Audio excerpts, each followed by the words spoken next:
Hey everyone, welcome back. Ready for another deep dive? Definitely. Awesome. So today we're going to be talking about letting go. Ooh. Yeah, I know, right?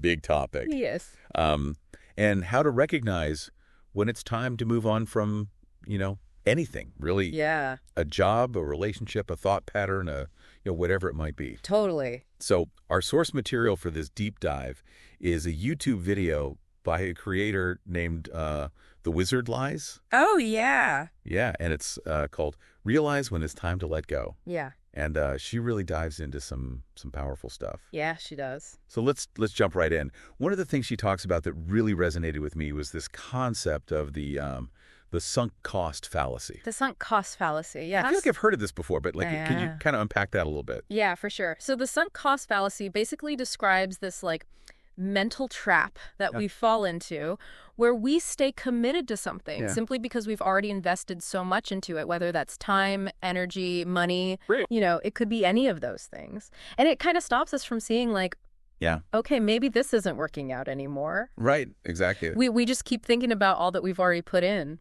Yeah, it's like you're trying to justify it by saying, well, I've already come this far. Yeah, exactly. Like that project at work that everyone knows is going nowhere. Oh, yeah. But, nobody wants to quit because they've been working on it for 6 months. Totally. Or how about that friend who keeps dating someone who's totally wrong for them? Yes. And they're like, well, but we've been together for 5 years, so. Right. And I think what the Thewizardliz is really getting at is that way of thinking can really prevent us from seeing, those better opportunities, and it can keep us stuck Totally. in these situations that just aren't really good for us. It's like looking back instead of looking forward. Exactly. Those past investments are gone. That's it. They're sunk. Yeah. What matters is, like you're saying, what we choose to do Right. moving forward. Absolutely, yeah. Now, another thing she talks about that I found really, really interesting was manipulation. Manipulation, yeah. And I think she just has a really straightforward way of explaining it. Yeah. Like how she just boils it down to this mismatch between someone's words and their actions. Yeah, you get those empty promises. You get the, I'm sorry, I'll change, but then nothing changes. Right, exactly. And I think what can be really damaging about manipulation is that it kind of chips away at your confidence. Right. It makes you start to doubt yourself, your perceptions, your feelings. It's not always like this overt, No, it's mean thing. Yes. It can be much more insidious than that. Yeah, absolutely. Yeah. And she gives all these different examples of what it can look like. Yeah. Like passive-aggressive comments disguised as helpful advice, or that guilt trip to get you to do something you don't want to. Oh, totally. Yeah, it can be really hard to spot. It is. So it's really important to, to pay attention and trust your gut. Yeah, and I think that's something she really emphasizes in the video. Like, trust your gut. Yeah, and I think that kind of goes along with her thing about valuing your time. Right. And she gets pretty real about that. She's basically saying, listen, if you're constantly being let down, if their actions never match their words, then stop wasting your time and energy trying to decode them. Right. And it can be tough to hear, but I think it's important. It is. It is. Yeah, and it kind of goes back to that thing that you always hear older people say, time flies, Oh, yeah. And when you think about it, it really does. It does. And so it's like this question of, are you spending your time with people and on things that really matter to you? Right. Or are you letting it just kind of slip away on stuff that's not really serving you?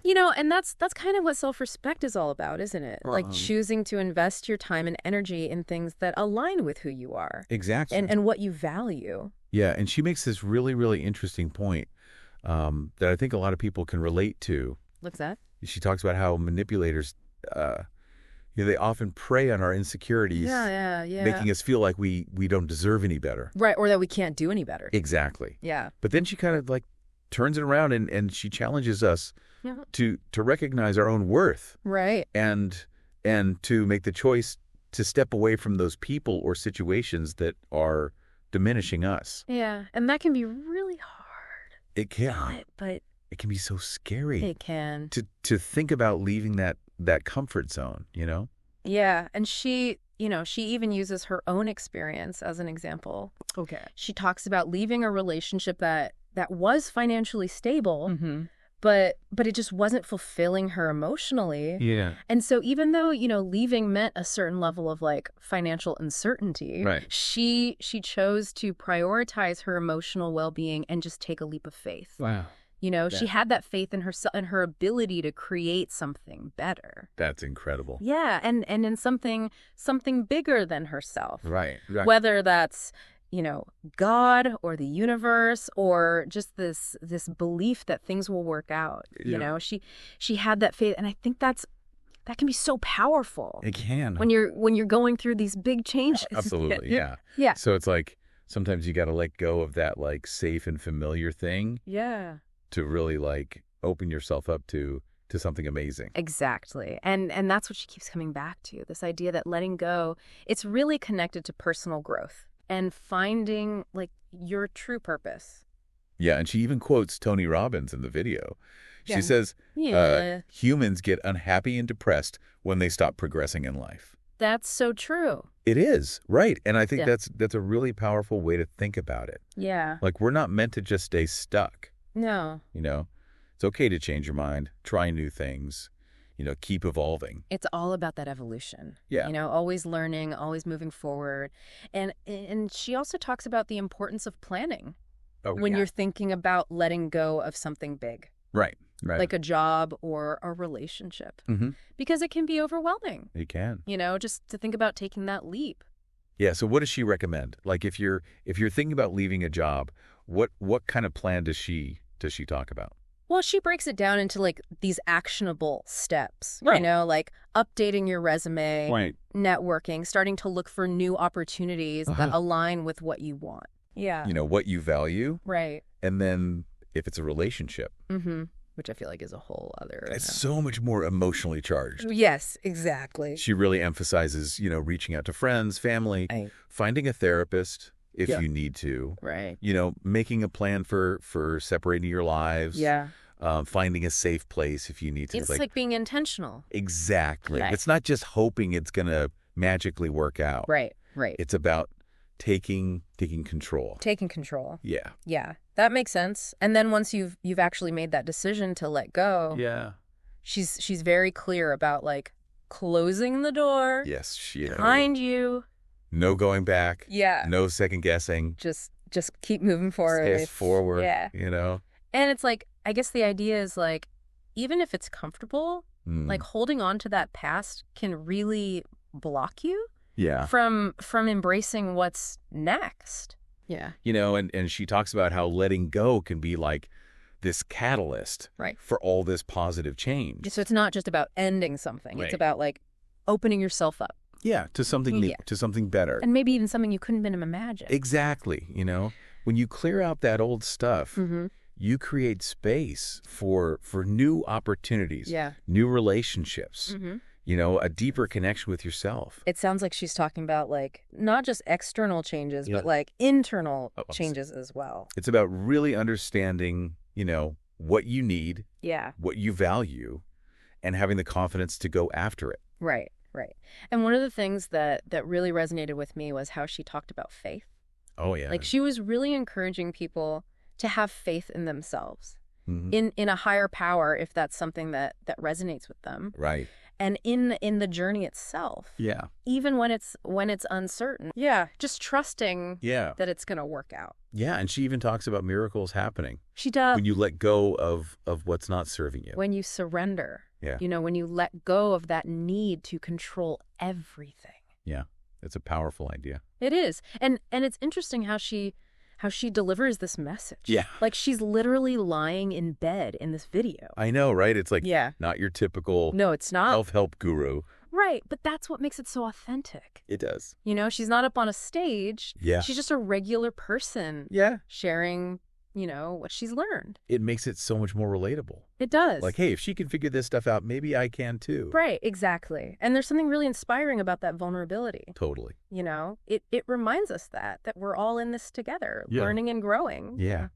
Okay, so we've talked a lot about the why and the what of letting go. Mm-hmm. But But the how, Right. that's often the hardest part. Right? It is. It's messy. It can be messy. Yeah. It can be painful. Yeah, it can be scary. Yeah, a little scary, for sure. Yeah. She acknowledges that. Okay. She doesn't sugarcoat it. Right. She's honest about the fact that those initial stages Yeah. of letting go, of transitioning from one thing to another, Mm-hmm. they're hard. Yeah, it's like stepping off a cliff. Yeah. And hoping there's a safety net, even if you can't see it yet. And you don't always know if it's going to be there. Right. Exactly. But she really emphasizes the importance of feeling your feelings Okay. throughout that process. Okay. Because letting go, it often involves grief. Mm-hmm. And it's okay to feel those emotions, Right. to let yourself grieve what you're losing, But not get stuck there. but not get stuck there. Right. Yeah, and remembering that you don't have to go through it alone. Mm-hmm. Reaching out to friends, family, a therapist. Yeah, your support system. Yeah, that Yeah. can be so important during those times. Absolutely. And she also gives these really, really practical steps. Like, Mhm. if it's a job, start looking Yeah, start looking. for a new one. Yeah. If it's a relationship, Yeah. like, start making a plan. Make a plan. Reach out to those people you trust. Yeah. This It really comes back to taking control, Yeah. doesn't it? does. Yeah. It does. And trusting your intuition. Yes. Because deep down, you know what's right for you. Mm. Even if it's scary to admit it sometimes. Yeah, absolutely. And she also keeps coming back to that idea of faith. Mm-hmm. Believing in yourself, Yeah. believing in something bigger than yourself, Mm-hmm. and believing in that possibility of a brighter future. And having the courage to close that door Yeah. on what's not serving you anymore. Yeah. And resisting that temptation to go back Right, to what's familiar. to what's comfortable, right. but ultimately holding you back. Right. Yeah. It's like that saying, you can't start the next chapter of your life if you keep rereading the last one. Exactly. Yeah. Letting go, it requires embracing the unknown, stepping into that void, Mm-hmm. and trusting that something better is waiting on the other side. And sometimes that's like the most courageous thing you can do, right? Absolutely. It takes so much strength. To Let go of something Yeah. that feels like it's a part of you, Yeah. even if it's causing you pain. Right. But that space that's created, that seeming emptiness, Mm-hmm. it's actually an invitation for something new, Wow. for something extraordinary to emerge. What a beautiful way to put it. Yeah. It's not just about loss. No. It's about possibility. Yes. Yeah. It's about recognizing that endings, Mhm. they're often beginnings in disguise. Yeah. And by releasing what's no longer aligned with you, you're opening yourself up to this whole world of potential Yeah. that you might never have imagined otherwise. Speaking of imagining, Yeah. it's funny, right? Like, she's talking about this really profound stuff, Mm-hmm. but she's just like lying in bed. I know, right? It's not your typical self-help setting. No, not at all. Yeah. But I think that's what's so refreshing about her. Yeah. Like, she's relatable. She is. Is authentic. Yeah. And she doesn't take herself too seriously. Yeah. It's like she's saying, look, I'm just a regular person who's learned a few things along the way. Yeah. And if I can do it, so can you. And that vulnerability, it's just so disarming and inspiring. It is. It makes you feel like, okay, maybe I can actually do this too. Yeah. Yeah. It's not about being perfect or having all the answers. Yeah. It's about just showing up Yeah. authentically, being honest about our struggles and supporting each other on the journey. Totally. Yeah. It feels like, wow, we've covered a lot in this deep dive. We have. Yeah, going from, manipulation tactics, self-respect, the fear of letting go, Right. and then this incredible potential for positive change. And I think, what really connects all of it is this idea of really taking control of your own life. Like, you're not just a passenger. Right. You get to make choices. You Yeah. get to set boundaries Yeah. and create a life that really reflects, who you are and what you want. Exactly. Yeah. And I think one of the things that Thewizardliz does so well Yeah. is she doesn't just tell us to let go. Right. She actually gives us these strategies and these mental shifts to help us actually do it. Yeah, like how to navigate those messy transitions. Yeah, exactly. Because they are messy. They are. You know, but the tools that she gives are so helpful and they're versatile. Okay. You know, whether you're talking about a job that you're, feeling drained by, or a relationship that's become toxic, or even just like a negative thought pattern that you can't seem to get rid of. Right. The principles are the same. They are. Recognize what's not serving you. Yeah. Find the courage to release it. Right. And then trust that something better is coming. I love that she talks about how it's okay to change your mind. Yeah. Like, it's okay to evolve. It's okay to keep exploring, to try new things. Yeah, it's like giving yourself permission just to grow. Yeah. And to figure out what really lights you up. Because I think sometimes we get so caught up in like clinging to what's familiar, even if it's hurting us, that we don't realize that can lead to, to unhappiness. Unhappiness, stagnation. So as we're wrapping up this deep dive into the Wizard Liz's message, I want to leave you with a question to think about. Yeah. What's one thing, big or small, that you might be holding on to that could be holding you back? Ooh, that's a good one. Yeah, right? And it could be a job. Yeah. It could be a relationship. It could be belief. Yeah. A belief about yourself that's just not serving you anymore. Yeah. Or even a habit. Oh, a habit. Yeah. Yeah. What would it take to let go of that one thing? What would it take to create space for something better? Yeah. For something more aligned with who you are? It might be scary. It might. It might be messy. It might be uncomfortable, even a little heartbreaking. Yeah. But I think you'll be amazed by what happens when you finally let go. I think so too. When you finally choose to release that grip and step into the unknown. I love that. And I have a feeling there are incredible breakthroughs waiting on the other side of that. I do too. Yeah. So trust yourself, have faith in the process, and let go. Let go. You got this. Yeah, I got this.